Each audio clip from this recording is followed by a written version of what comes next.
Thinking Fast and Slow is one of the most influential books ever published in behavioral economics. In this episode, we break down its key insights and discuss how they apply to areas as diverse as advertising, risk management, stock trading, and career choices.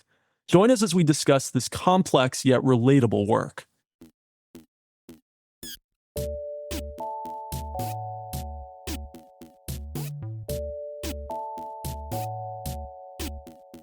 Welcome to Business Books and Company. Every month we read great business books and explore how they can help us navigate our careers. Read along with us so you can become a stronger leader within your company or a more adept entrepreneur. This month we read the 2011 book Thinking Fast and Slow by Daniel Kahneman. This book was selected by you, our listeners, based on a listener poll, so thank you for participating. Kahneman is an award-winning psychologist who made significant contributions to the field of behavioral economics, which ultimately won him the Nobel Prize. In Thinking Fast and Slow, he recounts his research journey and makes digestible to the reader some of the key insights that may help them improve their decision-making. Kahneman's book introduced many now common terms into popular culture and helped illuminate the cognitive biases that we all face both at work and in our personal lives. Instead of tediously covering every facet of this long and sophisticated work, in this episode, we will delve into the ideas that we found most interesting and that we think you can apply to your work and financial lives. But before we get to the book, let's introduce ourselves. I'm David Short. I'm a product manager. I'm Kevin Hudak, a chief research officer at a Washington, D.C.-based commercial real estate research and advisory firm. And I'm David Kopak. I'm an associate professor of computer science at a teaching college. So let's start with the author, like we often do. Who is Daniel Kahneman? Or we should say who was, actually. So Kahneman was an Israeli-American psychologist who, as you mentioned, won the Nobel Prize in economics for his work on behavioral economics. He actually shared that prize. He was born in Tel Aviv in 1934 and actually spent his childhood in Nazi-occupied Paris. His father was actually rounded up in one of the first phases of the Holocaust in France, but was actually luckily able to get out of Nazi control through some work from his boss. After that, the family was on the run. Unfortunately, his father did die during the Holocaust, but from illness, not fortunately from the Nazis themselves. Although obviously, I'm sure the lifestyle that they led may have made it more likely that he suffered that illness as well. The family eventually returned to British Mandatory Palestine, as it was known at the time. This was shortly before the formation of Israel. And so he then spent much of the rest of his life in Israel. He received a BS in psychology and minor in mathematics from Hebrew University. He served in the IDF before then earning his PhD at Berkeley in psychology. He had a prolific academic career across a number of institutions, including University of Michigan, University of British Columbia, Harvard, Cambridge, and Princeton, where he spent the bulk of his career. And he was very prolific. He went across fields from cognitive psychology, behavioral economics, expected utility, judgment and decision-making, which makes up much of this book. He was also the founding partner of TGG Group, a consultancy, and he passed away in 2024. We just missed having him on the show. May he rest in peace. So let's get right into the core of the book. I don't want to beat around the bush. This is the most important topic in the whole book. Kevin, can you tell us a little bit about what System 1 thinking is and System 2 thinking is and how they differ? This is the core concept for the first part of the book that then is a theme throughout the whole book. Yeah, sure, Kopak. So Kahneman describes, and he ascribes System 1 and System 2, the names, the labels to deeper functions or processes of the brain. Essentially, System 1 and System 2 are different ways in which we systematically relate to the world. He even gives them personalities, right? System 1 is more fast-thinking, reactionary, intuitive, but not always correct. According to Kahneman, it operates automatically and quickly with little or no effort and no sense of voluntary control. System 2 is when we bring attention to something, like mental math or complex computations. It's more logical thinking. It's associated with agency and choice and concentration. When we're engaging our System 2, he says that our pupils are dilating. We're absorbing and processing information. When we think of our sense of self, that's System 2. But as a result, it can often be lazy and slower moving. Hence, where System 1's reaction is instant, System 2 can be sort of the apologist or give meaning or rationality to some of the actions of System 1. But that's not all there is. System 1 can often be wrong, but it's our fundamental evolutionary trust of stereotypes and mistrust of novelty. Imagine we were trained to see open or aggressive eyes in the dark as a risk and run. System 1 creates that immediate involuntary reaction. But it also leads us to answer the question, how many animals of each type did Moses take on board the ark? Right? You would typically say 2, but it's not Moses. It was Noah who had the ark. It helps us complete sentences, war end, peace, right? System 2 steps in when we actually have to do more complex mathematical problems, when we have to do things like think about increasing the pace with which we're walking, when we have to consider the meaning of one sentence versus another. If we look at some examples in the book that Kahneman shows us, for example, right in the beginning of the book, there's a picture of a woman who looks like she's on the verge of shouting, right there on the page. System 1 allows us to instantaneously recognize the anger in her face. System 2 would sit back and think, well, why is she angry? And is that really an angry face that she's displaying to us? He also gives the example of System 2 recognizing a sound and understanding what the sound is, whereas System 1 can only help us identify the location of the sound. And I'm referencing this again, but I thought an interesting example of System 1 versus System 2 was with System 2 helping us to sustain a faster than normal walking rate, right? He details that this is actually System 2, even though it sounds fairly simple. There's some thought, there's computation and intentionality behind it. He actually cites how when you're trying to walk faster than your average pace, there's a decline in your ability to concentrate on other items or even solve math problems. So really, it's all about this contrast, and they're not people within our brain. He basically takes these labels and uses it throughout the book to describe the thinking fast and the thinking slow. System 1 is the thinking fast. System 2 is the thinking slow. Thanks for that, Kevin. I think that was a really clear explanation. So a lot of the book is about the problems with System 1 thinking.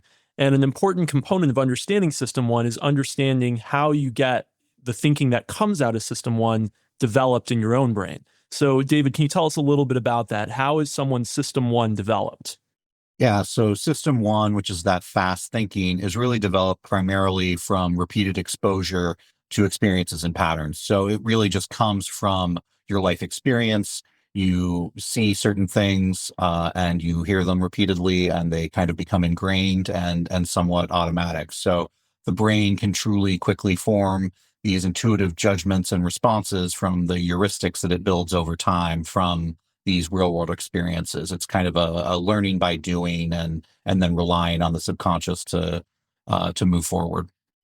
And that actually sounds kind of good. It sounds good to have this automatic way to quickly get a response and be able to answer a question or decide what to do next. So what's the problem with that? What's wrong with relying on this System 1? Well, I love how Short mentions heuristics because, as Kahneman points out in the book, the derivation and the origin of heuristics is eureka, right? That eureka moment. And what Kahneman points out in his book is a number of different eureka concepts that allow us to understand how System 1, while not necessarily overall detrimental, or at least intentionally so, does have some flaws. And in particular, if you're relying too much on your System 1 and not deploying that System 2, you'll miss a lot of the facts. You'll miss a lot of the evidence that should otherwise inform your decision making. Because System 1 is so fast acting, so involuntary, Kahneman brings up a number of biases that we should be aware of and that we should deploy our System 2 to take a second look at in everyday life. So, for example, the first one is the availability bias, right? The things that come to mind more easily, we tend to believe are more important. Think about public policy making today and the shifting zeitgeist. It's very easy to latch on to certain concepts and believe they're more prevalent than they are because they're covered in the news so much. For example, today, if we think about greater attention to airline incidents this year because of some of the tragic losses that we've experienced, right? I've seen on social media folks posting so much more about their fears of flight, pictures from the tarmac, even though it's still statistically much safer to fly than it is to even drive to the airport. The other biases he brings up include anchoring bias. When we take irrelevant numbers into account when making estimates or forecasts. As a past fundraiser in college and for different nonprofits I volunteered with, I really liked his suggestion and his anecdote around the suggested donations that you can include in your outreach letters to supporters, funders, and philanthropists. When you present a range of donations that's artificially low, those donors might anchor to that, and so too will their donations. But when you include a high anchor, even if it seems a little bit unrealistic, so he presents $400 in a fundraising letter, the responses then artificially inflate. And I think he said when he actually included a $400 upper limit as a suggested donation, the responses were something like $143 higher on average. Another bias he brings up is the conjunction fallacy, right? The habit of substituting in an easy question for a complex one. That's a very system one thing to do. The idea that if we're asked a complex question, we instead respond with something that's easier for us to grasp and articulate and explain. And he provided the example of an investor or a CEO who was asked whether or not the company should invest in Ford cars. Rather than go into the dynamics of Ford as a company, their fundamentals, in his mind, he substituted it with the question, do I like Ford cars? Right? Or he goes to dolphins a bunch, which are some of my favorite animals. And he mentions when folks are asked about dolphins and saving an endangered species, it becomes more, do I like dolphins? As opposed to, well, are they an endangered species worth saving? And are there ways in which we can particularly direct our assistance to help save them? And then I'll end on just one factor that he brings into the discussion around system one versus system two. And this is the idea of statistical base rates versus causal rates. He defines statistical base rates as the facts about a population to which one case or one problem might belong, but may not be directly related. These are the statistical facts and evidence that may be part of a problem statement, may be part of a conversation. Causal base rates are things that are more based on stereotypes or some of the qualitative around an individual case or a problem. With causal base rates, sometimes our system one steps in and concocts stories and illustrations and examples that aren't actually real or proven. What Kahneman says is that we tend to underweight the statistical base rates, so those statistical facts, or even neglect them, while we tend to overemphasize the qualitative causal base rates. The example that he gives is the cab problem, in which a hit and run accident is caused by a certain colored cab. 85% of that city's cabs are green and 15% are blue. The statistical base rate there is obvious, right? The green cabs are more than likely to cause 85% of the accidents as well. But a witness in this case has testified with 80% accuracy that the cab that caused the hit and run was blue. Those quizzed tend to lend much higher probability to the witness and the blue assessment, even though there's the statistical fact that green cabs are more prevalent. And then the causal element, the qualitative, the more stereotypical element, is then presented in the book with the insight that green and blue cabs in another scenario operate the same number of cabs, but green cabs are involved in 85% of the accidents. So folks switch their thinking here, stereotyping green cabs as the culprit, as the bad drivers, even when the witness says with 80% certainty that it was a blue cab. So we have to unpack these biases. We have to understand the difference between statistical base rates and causal base rates, the idea of association, the idea of availability, and then to the extent that we are joining things together which shouldn't be joined as we're breaking apart the system one versus system two thinking, and actually solving problems and making decisions. Thanks, Kevin. And that actually foreshadows a lot of the rest of our discussion. So thanks for getting into all those details. David, tell us a little bit about why we use System 1 so much, even if it has all these problems that Kevin pointed out and from Kahneman. So I think I'll be a little bit more brief there. It just is easy, right? Like it's fast, it's automatic, it's somewhat unconscious. So to some degree, you aren't making an active decision. It is just the way that the brain works. But as Kevin had kind of alluded to earlier, that is a lower cognitive load. It doesn't require as much, effort or energy, frankly, to actually engage in. And so when you can do those things in an automated way, it does sort of free up your energy to be focused on other kinds of things, to be able to, also walk quickly or whatever. If you're walking quickly, then you're going to need to use that automated response if someone throws something at you. And so, it really just comes down to being more efficient, being quicker, and it's not perfect, but it's good enough that that balance ends up working out. And an interesting thing is that some people just have really good system ones.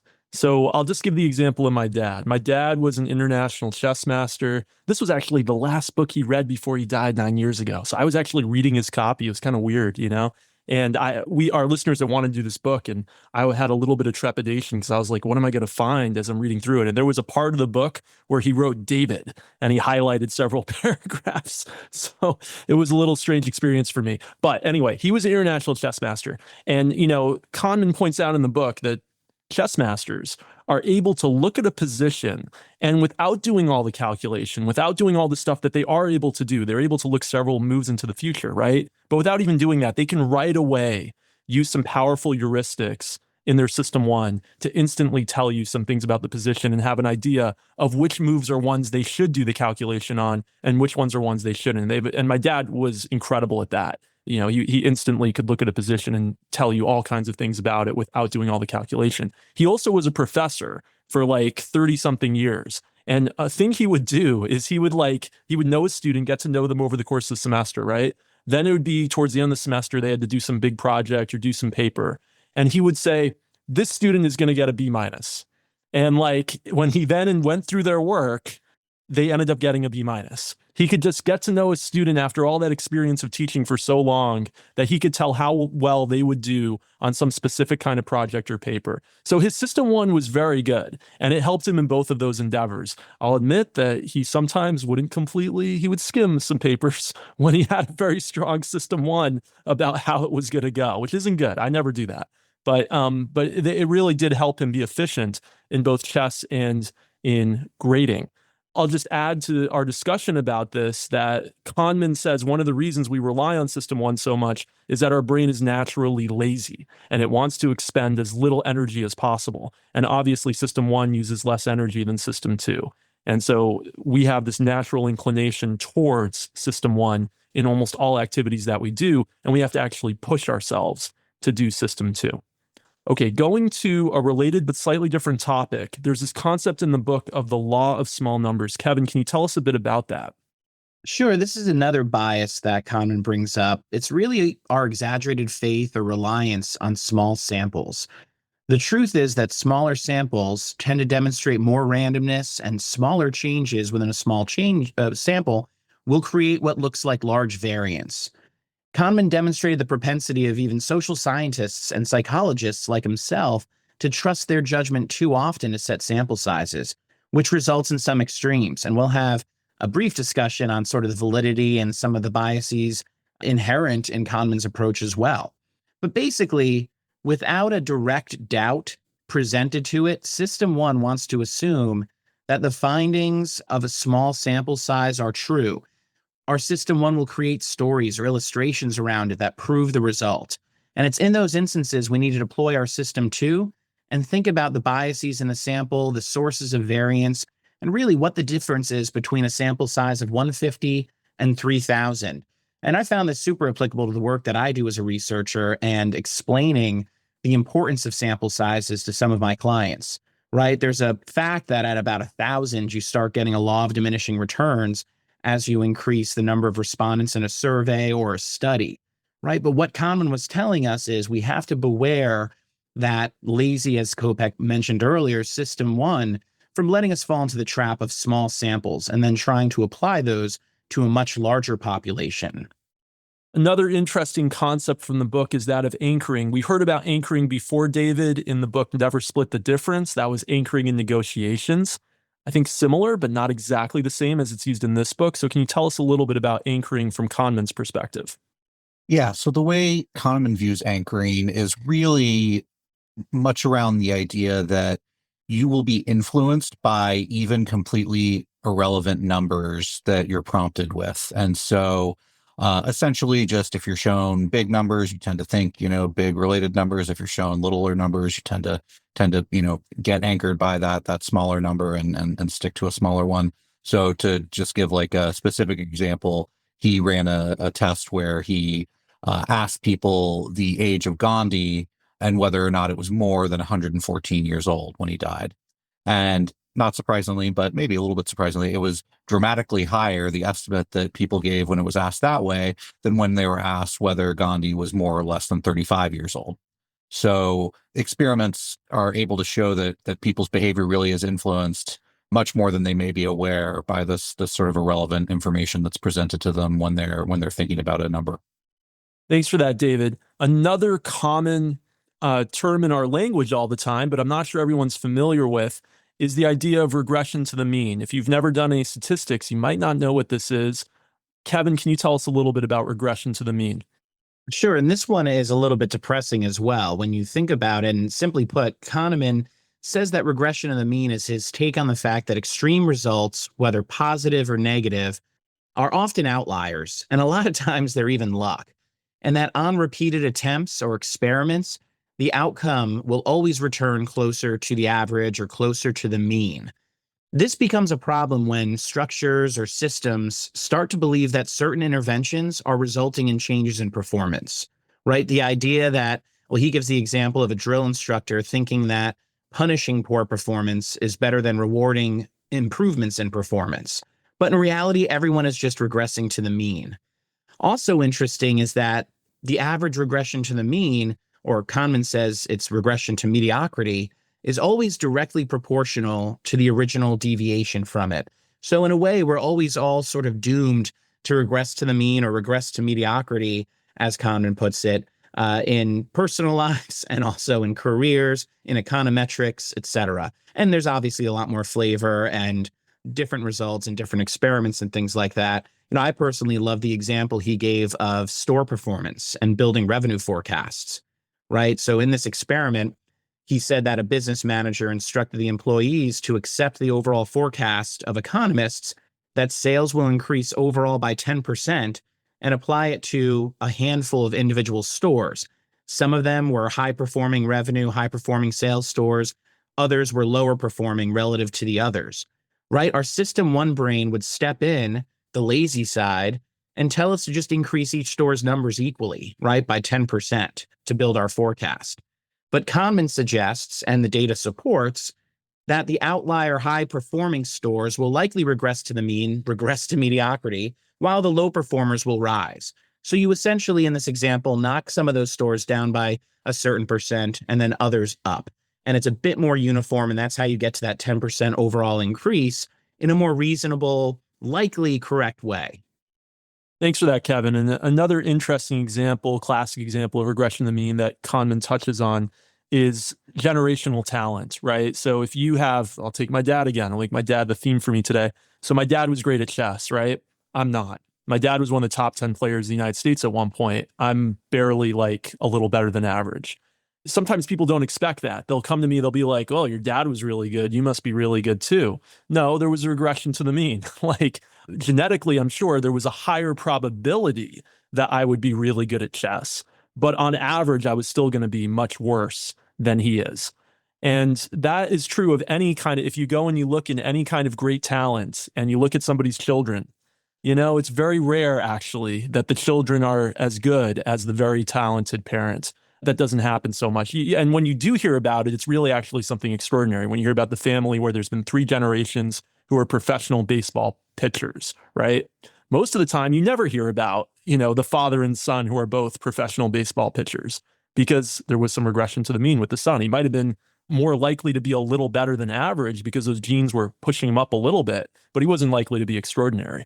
Anyway, another interesting topic from the book, and it's kind of a theme of several chapters, is the idea of if we should trust experts or algorithms. And, this is actually, I hate to make this a little bit about contemporary events, but there's been kind of a big discussion in society about how much we should trust experts, right? And this book, of course, was well before that. It was written in 2011. But Kahneman makes the point very clearly in the book with many different kinds of examples that usually algorithms do better than experts if those algorithms obviously are well thought out and proven to work, et cetera, and based on a good data set. And he even makes the point that actually simple algorithms often outperform experts. And I have a question for you, Kevin, because you do commercial real estate and a lot of research.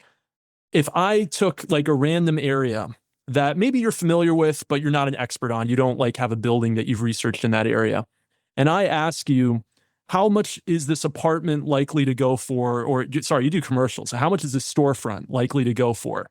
I bet you wouldn't do as well as if we just did a linear regression, which is probably, one of the most classic statistical techniques that everyone learns in their first statistics class in college. So what do you think? Do you think you would do better, or would a linear regression do better if you were familiar with an area, but there was a store, that we were interested in the space and I wanted to know what it's likely going to go for on the market? Would you do better, or a linear regression?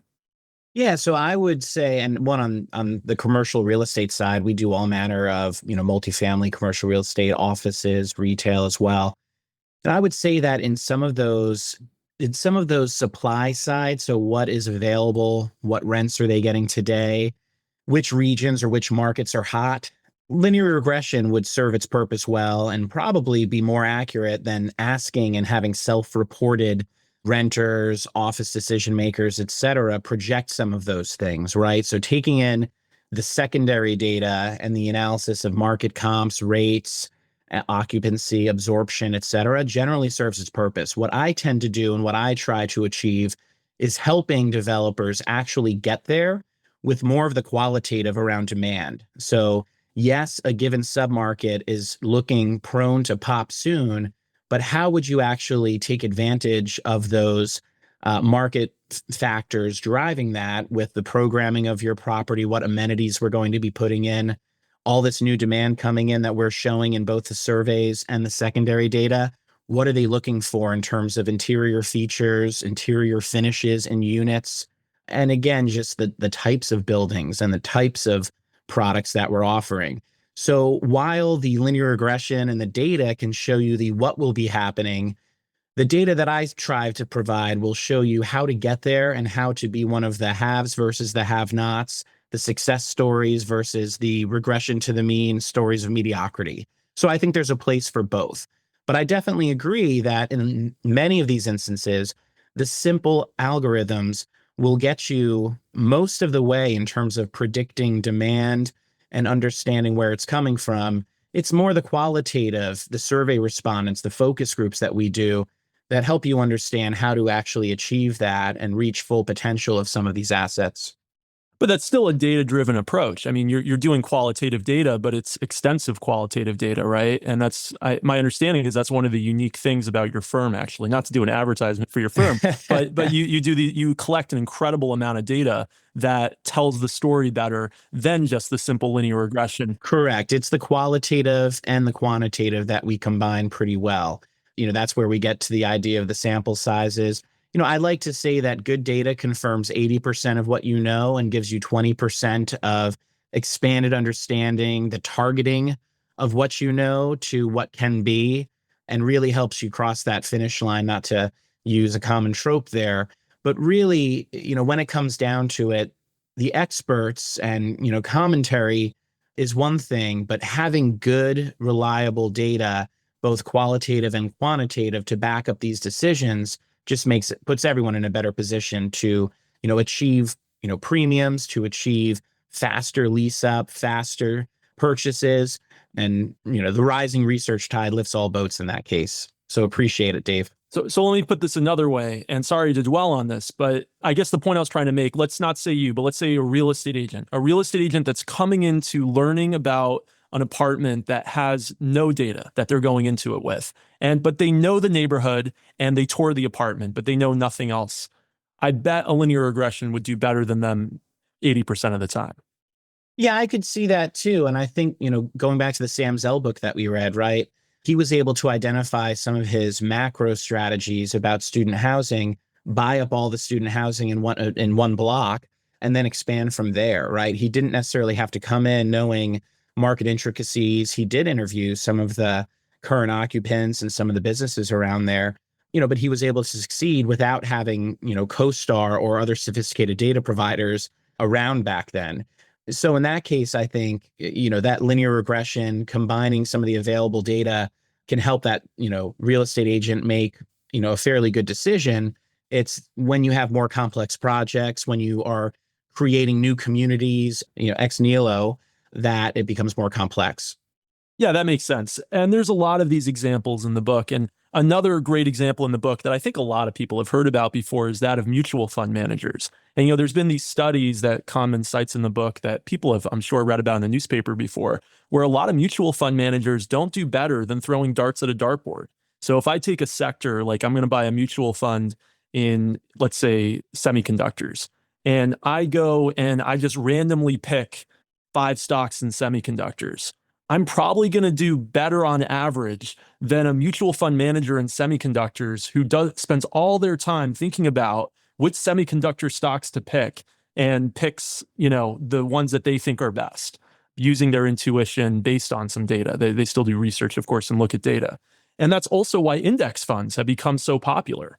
Almost nobody beats the market, right? The market on average does what it does. And if you randomly pick stocks, you're not that likely to necessarily do better than the market on average.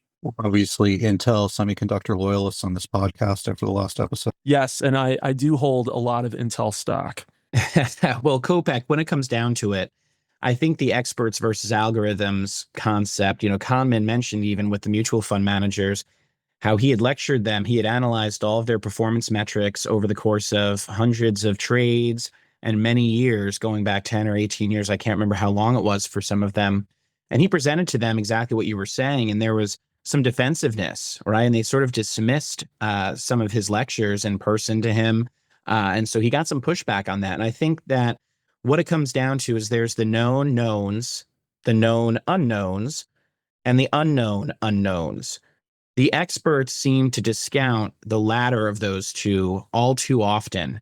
And that contributes to his idea that optimism is good, right? But sometimes overconfidence is bad. The overconfident CEO, the overconfident, professional, and the overconfident expert. Yeah, and I don't think that the theme is don't listen to experts. I think the theme is that, again, simple algorithms, if there's a good data set, often do as good or better than the experts. So if you're somebody who understands basic statistics, and I think everybody should, and you're making an important decision, you should look at the basic statistics and some basic algorithms based on those statistics as you make your decision, and not just rely on some expert that gives you advice if you're capable of understanding. Now, there's some things you're not capable of, right? Like I can't go and understand all the papers on brain surgery and then give somebody good advice about brain surgery. But I'm certainly capable of understanding, based on my background, something about how the stock market works. And so I probably will do as good with some data about what I'm selecting as I would if I just talked to one random expert who has some biases and is steering me in some very specific way. Anyway, let's change the topic. We're on this for a long time. So Kahneman talks about different kinds of personalities and how they can end up leading to different outcomes. Specifically, let's talk a little bit about optimists and how Kahneman says that optimists drive the economy. Yeah, so he writes that the optimists tend to, and I referenced this earlier about optimism versus overconfidence, optimists tend to take bigger risks. The optimist bias itself leads them to underestimate the odds they face. But they also are a bit more extroverted. They better solicit investment from others. They raise the morale of their employees. Sometimes, and, in the case of the small business entrepreneurs that Kahneman cites, they fail, but many times they do in fact succeed. So as a result, he calls them, quote, the engines of capitalism. He says that the optimistic mindset encourages persistence and sustainability even in the face of obstacles. And again, it's when that overconfidence instead of optimism drives someone that some of these organizations start to fail. So yes, in part, it is the optimists that drive the economy, according to Kahneman. Yeah, that was interesting. And by the way, that was the part of the book that my dad highlighted. He wrote David next to the optimist section and highlighted it all. So another interesting thing in the book is about how do we conduct an interview? And Kahneman has actually some very specific advice. Now, some people won't like this, but it comes from his experience in the Israeli military, where his job was to help figure out if certain recruits were appropriate for certain roles. And he came up with a system that they kept using for decades and decades and decades in the Israeli military. And then he turned that into a wider kind of, we could say algorithm for hiring that can apply anywhere. And I actually want to read a little quote from that chapter. Bear with me. I think it's really going to succinctly explain what he means. So here it goes.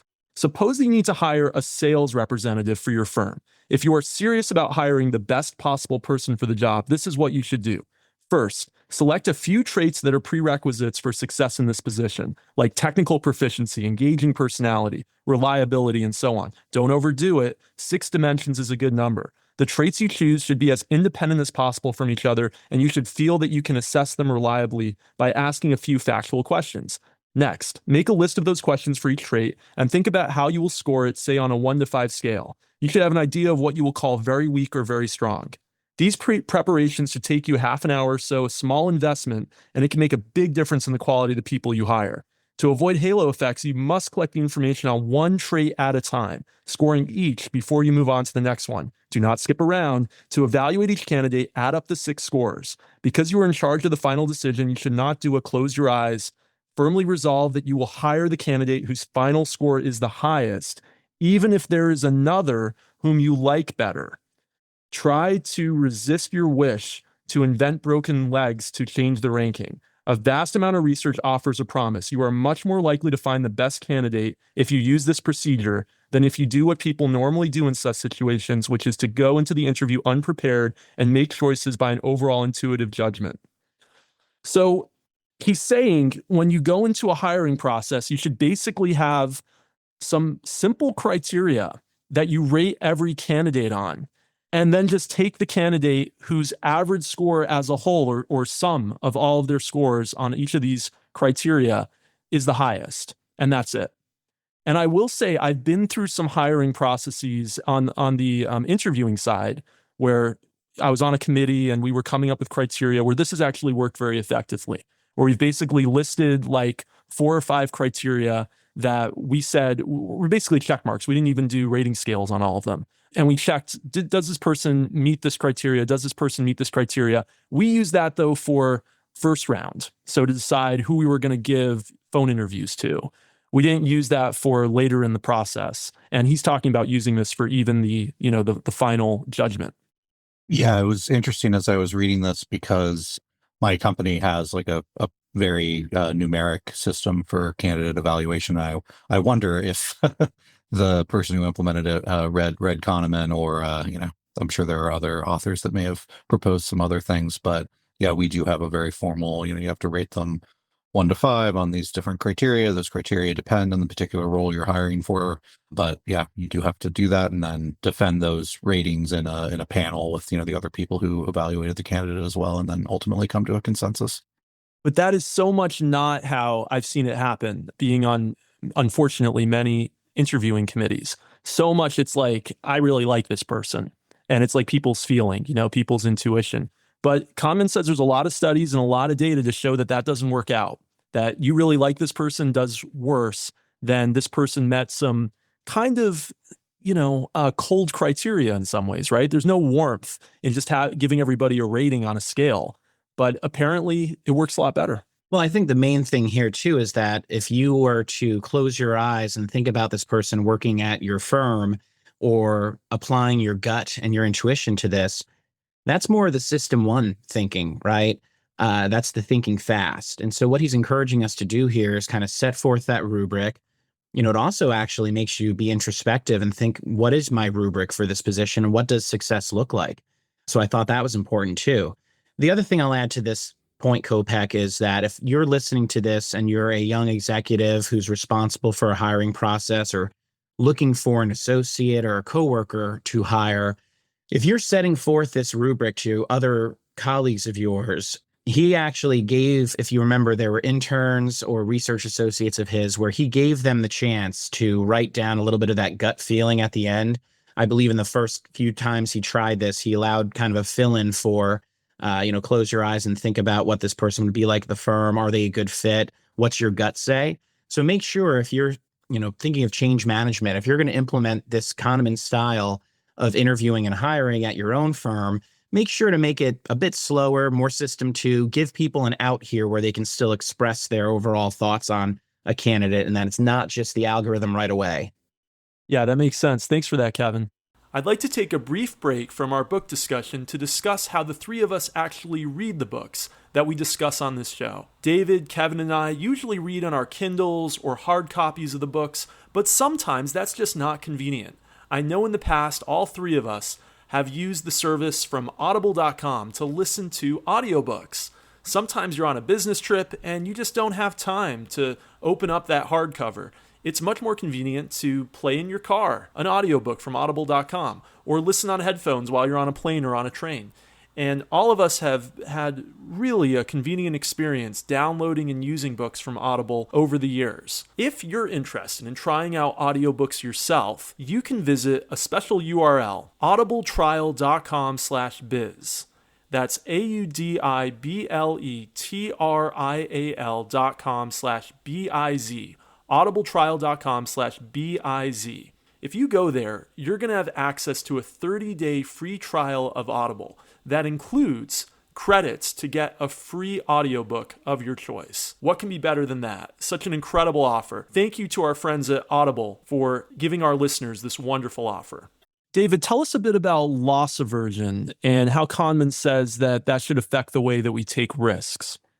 So loss aversion is a term that Kahneman and his frequent collaborator, Amos Tversky, coined in a paper in 1979 that many of us have probably heard of. It really refers to the cognitive bias that causes people to ultimately evaluate a loss more negatively than an equal gain. And so, you're given the exact same parameters. Winning $10 does not feel as good as losing $10 hurts. And so that really causes people to, in general, not take certain actions that perhaps would be net present value positive. He gives some examples related to sort of specific financial options that they give people, but I might not remember the details exactly, but I think it was something like you could choose between $1,500 with a probability of 33%. You have two options. In one case, it's like 1,500 with a 33%, 1,400 with like a 66%, but there's a 1% chance you're going to get $0. And then another option where you're just guaranteed $920. And so, if you run the math, it's basically you're going to end up with 1,419 if you were to, run the numbers. But that fear of that 1% ending up with zero just causes people to say, I'm going to take the 920, the like much lower overall value, just to avoid that risk of, I'm that unlucky 1% and I end up with nothing. Yeah, what I didn't like about those scenarios in the book is that sometimes people go into this who are maybe don't have a lot of money, and to them, when they're thinking about it, it's like, I don't want to even have a risk at all that I won't have any of the money. And it actually makes, even with system 2 thinking, a lot of sense that you would take the sure thing.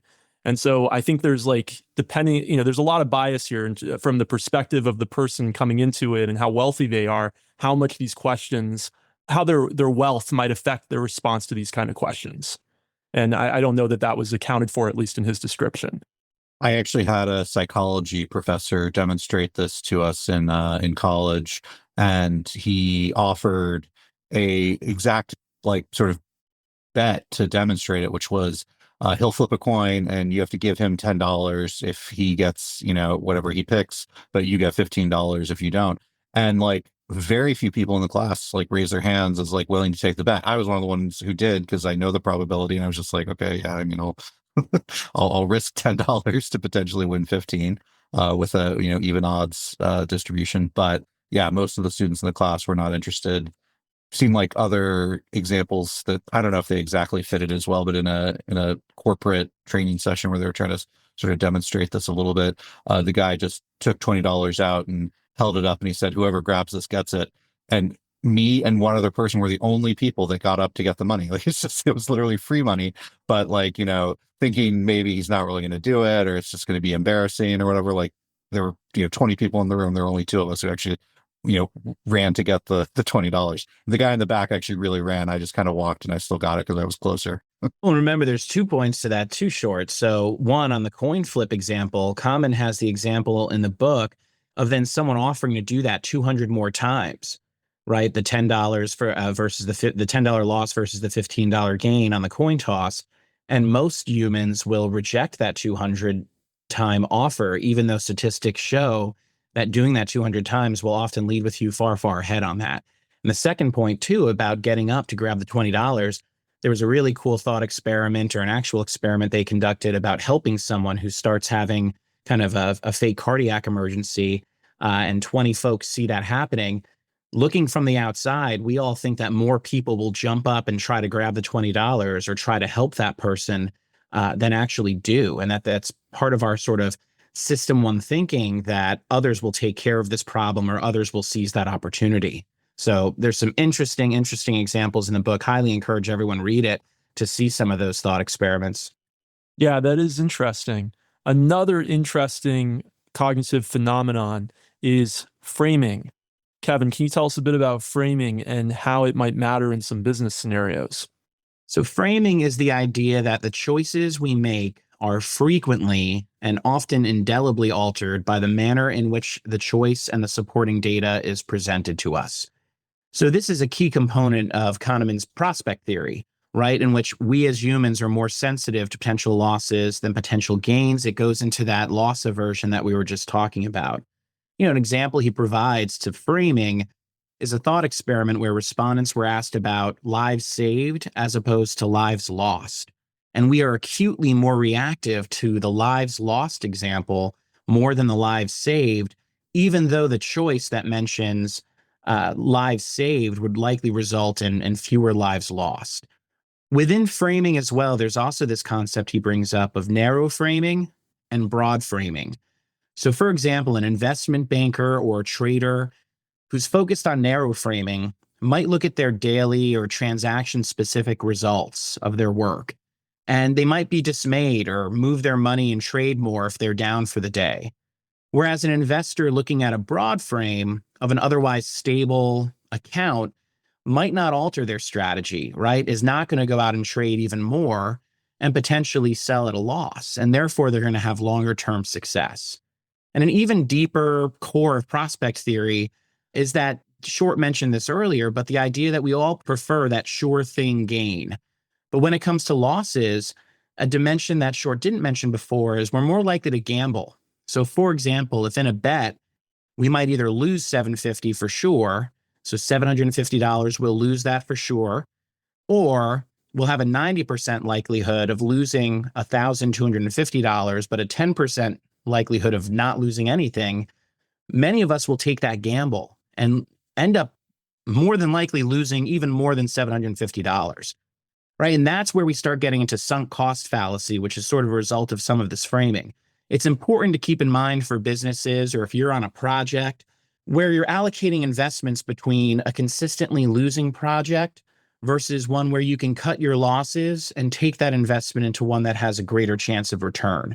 So always keep in mind the framing. Personally, it's what we see in the political spectrum as well when we talk about things like public assistance versus help for the poor and indigent. It's pro-life versus pro-choice.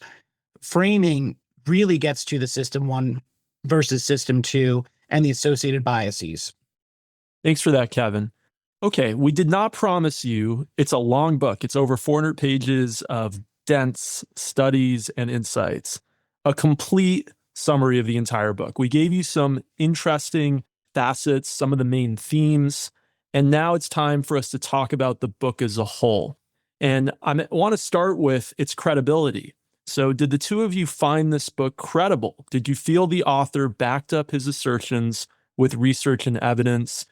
Did you come out of the book feeling like this was somebody who had their own cognitive biases and those came into the book? Or was this a fair arbiter who really reported the science correctly to the lay reader? Yeah, I found it pretty credible, right? He extensively cited his own and others' papers. One thing I liked about it is that he often collaborated with folks who disagreed with him, and he showcased their work together in the book. He cited those that could be seen as competitors, right, if we were to simplify it to that. And it lended credibility. It offered some alternative viewpoints, though obviously as the author, Kahneman had the sole authority to support their views or debunk them in the narrative. I also thought that he sometimes fell into this idea of the small sample size, but in many of those instances, he recognized that and he spoke about it in the book. One of my favorite anecdotes in terms of his own self-reflection was when he described to us committee meetings surrounding drafting a textbook based on his and Amos's, findings. And it was a committee of, say, 8 or 10 scholars like themselves. They gathered around, and one of the things that they did was, put together some projections. So he encouraged everyone to sort of write down the projections of how long it would take to complete the textbook, on a slip of paper, and then wrote that all on a chalkboard. And let's say they all, coalesced around 2 years to write this textbook. Then he actually asked one of his colleagues who was aware of others who had tried to write a textbook like this for what they had experienced. And so even though it was hearsay, or it was, one scholar talking about the activities of another group, that person said, well, it's the outside view that we'll talk about. But that person said it took actually 8 years. And despite knowing that outside view that it took other scholars 8 years to write a similar textbook, the experts, right, of Kahneman and his peers still went forward thinking that it was going to take 2 years. And I believe in the end, it took 7 years, right? So, and he gladly, it seemed, even though it was one of his professional failings that he mentioned, he shared that with the reader as an example of how even an expert can learn, from this understanding of system 1 versus system 2 and all these biases that we essentially deploy without even realizing it in project planning, program management, timelines, etc. So I thought he was very self-reflective. He collaborated with his competitors / scholars of opposing schools of thought. And I thought that lended credibility in addition to the dozens of pages of notes and appendices that are in the book as well. David, how did you feel about the credibility? I thought it was generally credible, but to be honest, I feel like it's more of a system 1 opinion than it is a system 2 one. I did not really, read any of his academic papers. I didn't look at the citations to see the actual data. I didn't do any, assessment of the statistics that were involved. It just kind of feels right. Like the system 1, system 2 concept, it intuitively seems right that, yeah, I do have these 2 different ways that I deal with things, and I sometimes make very quick decisions, and I sometimes go through the effort of, fully evaluating. But then, like the pieces, for instance, on like how are these different systems formed, and whether or not there truly are like these 2 systems, like maybe there are 17 systems and not just 2. To be honest, like I guess I'm not enough of an expert to to question the credibility or anything, but some of it does feel like more of a concept that was developed in order to explain certain things. And then he did certain research that, backs it up to some degree, but there definitely was some, expectation going into the design of many of the experiments, it seems like. So not to fundamentally question the credibility, but just to some degree, psychological studies in general and whatnot, I have to take with a grain of salt. Yeah, in short, now that you say it, I kind of agree with you on that idea of us reading and digesting this book is a system 1 exercise, right? We're sort of fast thinking, scrolling through it, reading it. And I like that idea. I also thought that it was interesting that, I often in this podcast go back and think about the overall structure of a book relative to what it's trying to accomplish. And, one thing I did enjoy about it is he presents a lot of different thought experiments to us, the reader, to answer. And I thought in that way, he was encouraging us to dig a bit more into that system too as we were reading. He just didn't propose or put a number of examples like in a Malcolm Gladwell-esque way of others doing something. He actually had us going through some of those same tests and computations that he was trying to outline in the book. I did go and look at some critiques of the book that were published after it came out. And some of the more recent critiques alluded to the reproducibility crisis that's been affecting many sciences, but especially psychology, since the 2010s. So since like a little bit after when this book came out. Basically, it's been found that many psychological studies that were thought to be kind of paramount, kind of anchors of the field, are not actually reproducible. In fact, more than a third of classic psychology studies, according to some papers that have looked back and then looked at trials to replicate these old studies, are not reproducible. And then there's a lot actually, according to some of these critiques of the book that are in the book, that it turned out later on were not reproducible. And there's so many that it would be too many for me to actually list now.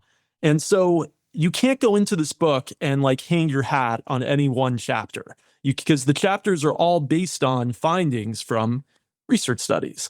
And so it's very possible that you'll go pick some specific chapter in this book, and the studies that chapter was based on were later either not replicated or have even been proved to have the opposite effect in some cases, according to these critiques I read.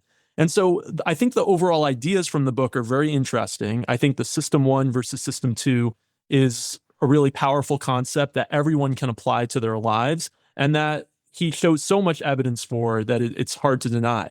But if you want to go into something very specific, which we have done some of in this episode, I would not go without doing further research and say that for sure is true based on the issues with reproducibility that have affected so many of the studies cited in the book. Kopek, you have experience with younger students, at Champlain. I'm wondering, do you think that it's a sign of the times that we have this replication crisis right now? Just that when we try to reproduce some of these thought experiments and social experiments, that everyone is just too overstimulated by social media, that we've just become, impossible to predict or forecast, or impossible to thought experiment on, that there's just too much variability regardless of the sample size that we're looking at? That's a really interesting hypothesis, and I'm not a psychologist, so I won't comment on specifically what you're saying, but I will comment on what I've read about the reproducibility crisis. And I think a big part of it is actually that there weren't stringent standards being used in the original studies. So some of the studies might have been doing p-hacking. For those of you that know what that is, they might have had too small a sample size. There's a variety of reasons why the original studies weren't conducted properly in the first place. And I think that plays a big part into it. And I think also the atmosphere in academia around research, where it's publish or perish, it drives people to sometimes do p-hacking or to do things that are a little bit unethical with their data. And I think that's much more common than maybe the layperson thinks. So I think that's a huge part of it. Whether the psychology of individual people has changed enough over the 70 or so years that there's been formal psychological studies in the field, I can't really speak to. Do you want to describe p-hacking just briefly for the audience, Kopek? Sure. To put it in simple terms, it's the idea that, you have a result and it's not statistically significant. So you feel like, you know what, this is not going to really be notable for my career. Maybe I can get it published, because a lot of times you can get things published. It's still valuable to publish things showing that something's actually not significant. But I'm going to make a much bigger splash if I can actually show that this is significant, that I found something really exciting. And so when they don't find something initially, they'll try wrangling the data in different ways to try to find some way of angling it, some way of maybe filtering it, maybe purposely not using some of the results and having some way of explaining away why you didn't use that part of the data set in order to find something significant. So you try squeezing the data in many different ways, maybe to the point where it's getting unethical, where you're squeezing it in ways and your bias of wanting to have something significant is leading you to do some things that you shouldn't be doing. And you end up with something that is significant that then you write your paper around, right? That's basically what it is in a nutshell. And unfortunately, it's all too common. And I think that is a huge part, at least from my understanding of the replication crisis. It comes down to my own research practice. I mentioned this before, but I try to set appropriate expectations. And the one thing I repeat often, like I said, is good data confirms 80% of what you already know and offers you 20% of new targeting, varied feedback to adjust your program, to adjust your plans. It's when I start seeing in some of these different research studies and private research products, these blockbuster findings that probably overreach, that I become a bit suspicious. So great points, Dave Kopek. So again, it's not to say that Kahneman is not credible. Of course, he's a Nobel Prize winner. He's done amazing research, but he's not just citing his own studies, and some of even his own studies have not been replicated, but he's also citing a lot of other people's studies. And unfortunately, a significant number of them have not been replicated. So I wouldn't go on any individual finding in the book and be like, wow, this thing is definitely true without doing further research. Okay. Let's also talk about how this book has affected the three of us. Is there anything that you're going to change in your work life as a result of reading this book? I don't know that there's anything I'm specifically planning on changing, but I do think that interview process that I just talked about, I will plan on, bringing to any future companies I may be at.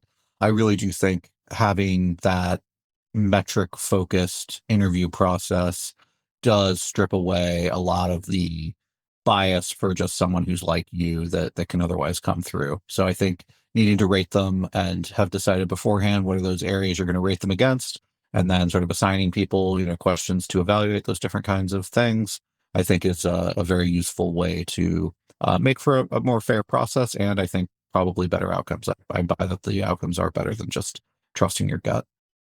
And echoing Short, we had obviously picked up a lot of these concepts in school through other books, including the Chris Voss book, in training for our professions. However, some of the examples that Kahneman brings up, the talk track, I find pretty useful. Reading this will certainly impact the language, the anecdotes I pull, when talking to my clients about research, particularly when we're talking about sample sizes, the biases inherent with that system one thinking. I conduct dozens of in-depth interviews with customers of my clients, with my clients' executive teams as well. And I definitely intend on, just like Short, going back to some of Kahneman's chapters about effective modeling in the qualitative interviews to maybe even try modifying my approach, simplifying some of the questions, and setting forth that rubric of 6 dimensions that I'm really looking to, find some good qualitative insight on to make it even more actionable. I was thinking about grading a lot while I was reading this book. And the truth is that just like my dad, I have a biased system one where I think sometimes, you know what, this student, based on their prior work, is probably not going to do that well on this next thing. But I actually get surprised on a regular basis. And so the book was actually a good reminder to me which I think I'm pretty good at, but it's important to have these reminders in life, right? Not to be biased by students' prior work. The students do surprise you sometimes. Somebody does 3 bad projects, and then they do an incredible next project. That does happen. It happens regularly. And so this book was an important reminder to me to never become too biased by past results. Past results may be giving you a more likely indication of what the next results will be, but our job as somebody who evaluates somebody else is to give them the benefit of the doubt and always give them our full attention in their new work. I actually had a professor in college in a philosophy of law class who was very focused on avoiding this bias. And so every assignment, he would have us submit anonymously using our student IDs so that he didn't know whose papers he was evaluating or tests he was reviewing. And so, his assistants would, print the things out or whatever with it just identified with the number. And, so then in theory, he doesn't know. Obviously, maybe he does remember the number slightly over time, but obviously much better than, seeing the name where you definitively know who it is that you're evaluating. And I think an important part too, just to echo both Short and Kopak, is this idea of when you are grading those papers, if there's 3 essay questions in a row, to make sure to read the essay questions separately, as in grade everyone's first essay anonymously and then move on to the second essay. Don't take one exam of 3 essay questions and read them all together. Because Kahneman points out that in some exercises, that bias will move from the first question to the second and to the third. And I thought that was an interesting way of looking at the world. And Kopak, I appreciate your character arc throughout this podcast and all that you've learned about grading. Well, I said I already was unbiased and that this was just reminding me to be unbiased. Anyway, so anything else that we missed from the book that you want to talk about? I just wanted to go back to framing and the idea of the outside view. And I thought it was just a great phrase, a great concept to use for something that we all recognize is important. I often bring this book up and look for business applications of it. But when it comes, one of my favorite books is Max Brooks's World War Z. So imagine that's Mel Brooks's son who wrote a book about the zombie outbreak throughout the world. It's very different from the Brad Pitt movie, so I highly recommend the book. Don't recommend the movie. But in that book, there's a mention of what they call the 10th man rule, which is an Israeli factor. So imagine in the book, and I'm not sure if this actually mirrors reality, but after the surprise of the 1973 Yom Kippur War, Israel actually instituted this 10th man rule, which encourages dissent when 9 members of a group agree on something. So that 10th man has to come in and basically play the devil's advocate about what if our groupthink is wrong, right? Because the 1973 Yom Kippur War, nobody thought that would happen. they could have used that 10th man to do that. And as a result of adopting this in the book, Israel is actually able to be one of the leaders in responding to the zombie outbreak, because that 10th man came in and said, what if all this evidence pointing to a zombie outbreak and an upcoming zombie pandemic is true? Let's prepare. That was the outside view in action. And given Kahneman's origin in Israel, I thought it was salient to bring up. One other thing that we may have missed too is I think it's this book and its findings is very applicable to sales. The first time I actually ran into this book and read most of it and learned about System 1 and System 2 was from sales consultants, right? It's the idea of the power of first impressions, which is System 1, framing effects, the aversion to loss, right? And the power of stories that resonate a lot in the sales ecosystem. Drawing on the cognitive biases and associations to make sales. I found it incredibly useful for Kahneman to focus on the simple, digestible language to amplify sales, not coming off as too confident and cocky, and instead asking more questions. The idea of anchoring and pricing that we spoke about through Chris Voss as well, right? All of that, they're all pillars of the consultative selling process. And while Kahneman mentions branding and marketing to some extent, I think this is also a great book for sales leaders. I have an anecdote that relates to the idea of System 1 versus System 2 in computer programming. So back in the 1960s and 1970s, research in computer chess was going two directions. There were some that thought the way we're going to get master level programs, and back in the 60s and 70s, they were barely amateur level, the computer programs of the 60s especially. And they were like, how are we going to get them to master level? How are we going to get them as good as the best humans? And some people thought we need really deep search. We just need fast computers with algorithms that can go as deep as possible. What is this person going to play? Then that person going to play and reply. Then the original person play and reply, back and forth, back and forth. Can we go 10 moves into the future? And then there were other people that thought we need to make computer chess programs that think like human beings. So we need to use heuristics that a grandmaster would use. And what we're going to do is we're going to program as many of those heuristics as possible into the position evaluator. And that might take a long time and mean that we can't look that many positions into the future. But because we're going to get these great heuristics from these grandmasters, we're going to have a really good program because it's going to think like a grandmaster thinks. So these competing schools of thoughts were competing at computer chess competitions in tournaments over the 60s and the 70s where computers would play against each other.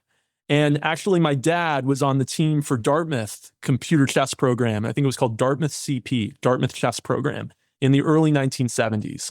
And they were really going all in on this, let's make it think like masters think. And my dad was actually a chess master at the time. And so he was giving input into, and he, I think he worked on the programming a little bit too, but he was giving input on like, this is a heuristic we should use. And they consulted a few masters and they gave their input on, this is the type of evaluation you should do.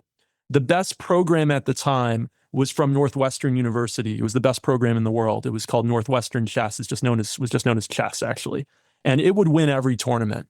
And what it did was not that. It did the deep search. It didn't use a complex evaluation function. It tried to just as quickly as possible look at the position, look at what the other opponent can reply, go back and forth, and go as deep as possible. It was winning doing that. And then it played the Dartmouth program. And the Dartmouth program was actually really good. And it actually tied Northwestern chess. And so this approach of using kind of System 1 heuristics like a grandmaster would use worked once. And then the Northwestern program got a little faster and got a little deeper, and the Dartmouth program never beat it again.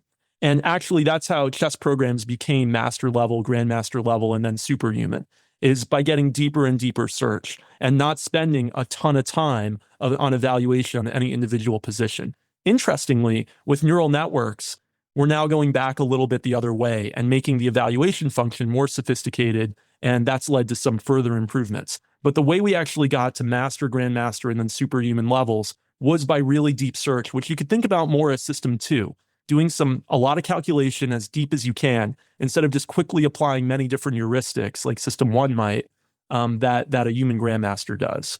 So I thought it was an interesting anecdote just because it shows that the System 1 versus System 2 doesn't just apply necessarily to humans, but also on the development of algorithms themselves.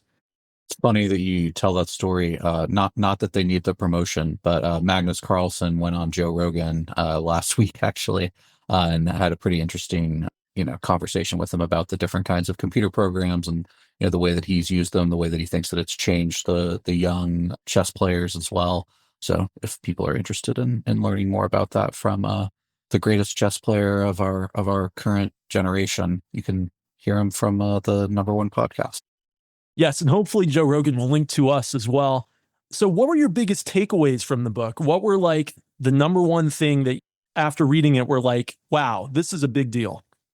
Yeah, I think the biggest thing for me was being able to put a name and an acronym to what you see is all there is bias, right? The WYSIATI that Kahneman mentions throughout in almost every chapter. The idea is that we latch onto available evidence and we don't consider the absence of other evidence in our decision making, right? What we need to do is be able to pause our system 1 and bring that system 2 thinking to bear. And so if you read this book and you take away one thing, leaving aside the idea of the replication crisis that we talked about, the anecdotes, the talk track, if you leave this book thinking, I need to look outside of what's provided and look for the evidence that's not there, or at least consider the unknown unknowns and the known unknowns, then I think you'll be a better statistician, you'll be a better career professional, a better executive, a better person. And so that was really my big takeaway. In addition to all the great stuff, I really enjoyed the chapter about the 2 selves that we didn't get into, the remembering self and the experiencing self, particularly when we're talking about mental health and wellness and life satisfaction. So there's so much more in this book that we didn't even cover here, and so many takeaways. I would really say the exercises itself were what were interesting for me. Just like I sort of understood a lot of these concepts, but then like actively going through them, I thought was the most valuable part of going through the book for me, was really just the exercises. So I really appreciated that inclusion. For me, it was actually just the basic idea of system 1 versus system 2. Now I go through a lot of decisions in my life and I think, am I doing this just based on my biases, based on my like automatic response, or am I really thinking through this decision? And I think that's already helped me make some better decisions, both at work and in my personal life, to always ask that question. Where is this instantaneous reaction coming from? Did I do any calculation, or is it just system 1? Okay, the big question we always ask, do you recommend this book? And if you do recommend it, who should read it? I'm going to be honest. I really don't recommend the book. I don't know if I've ever done that actually, but I just felt like this did not need to be as long as it was. It felt very repetitive. To be honest, I feel like I'd learned a lot of this from other places before reading this as well, which is a testament to, what an important book it was and how, wide ranging it's impacted a lot of other things. But I guess the point I'm making is not that it doesn't have a lot of great insights, but just they really were beaten to death. I feel like it was just, a lot of the same concepts over and over and over again. And I really don't think it needed to be as long as it was for what I got out of it. So sort of one of those that's probably there are 2 or 3 articles that he and Amos wrote that are, a total of 60 pages that get you, 99% of the value. And I'd agree with Short in the underpinnings of his non-recommendation, but I would say that I definitely recommend the book. I think, I asked that question of Kopec earlier about, is it a sign of the times that we're having some of this replication crisis and the reproducibility of some of these social experiments? And I think that when this book did come out in 2010 or 2011, there was probably a need to make it a bit longer, a bit more redundant, whereas today, I'm not saying Short that you're expecting shorter things and more concise, more brevity, but today we're just used to a different kind of business book. And I think this is almost like the last of the, business book epics or long volumes. And it's important, right? Because it's important to understand the underpinnings of the concepts that we now almost take for granted based on hearing them a lot, right? And a lot of recommendation, a lot of repetition. When I'm reading a Malcolm Gladwell book like I did earlier in my career, I feel like I'm in an airport or a travel log with him. In Kahneman's book, I felt more like I was in a faculty lounge or a classroom, and there's certainly a place for that in our lives. So, I definitely would recommend this for all manner of young professionals and leaders to give them a sound understanding of, the ways to approach the world with, maybe some more system 2 statistical thinking. As a funny aside as well, this is actually one of my fiance's father's favorite books out there. and he quotes from it a lot. He uses it in his everyday teaching and everyday life, and I really did enjoy it. And that's not just pressure from my future father-in-law. I thought it was interesting when we actually got engaged. He pulled together our family and had them write down on slips of paper when they all thought the wedding was actually going to happen. And it was interesting to then read in the Kahneman book how, often with experts putting their heads together like that and forecasting without any biases, right, without any further talk, you can get towards a more accurate estimate around when something will occur or what the outcome of an experiment will be. So I just thought it was out of character for him to start gathering everyone and doing that, but it was actually some learnings from the Kahneman book. So looking forward to making all those estimates come true. I agree with both of you. I think it's a little longer than it needs to be. I was actually talking to my physical therapist. He was like, oh, I read half that book. And we had a pretty full discussion about the parts of it that I found interesting. So, I think the book is split up into 5 parts. I would recommend to our readers that you just skip parts 4 and 5, unless you're particularly interested in the topics. You can read like the beginning of each of them. If they really take your imagination, they're not like badly written, they're fine. But the main things that people talk about from this book are all covered in parts 1, 2, and 3, which are the first like 250 pages of the book. And you might say, you guys are lazy. It's only a 400 something page book. You know what? We read a book. What did we read? Titan? Was that 2 seasons ago? And that was like a 700 page book about John D. Rockefeller, right? It took me longer to read this 400 page book than it took me to read that 700 page book.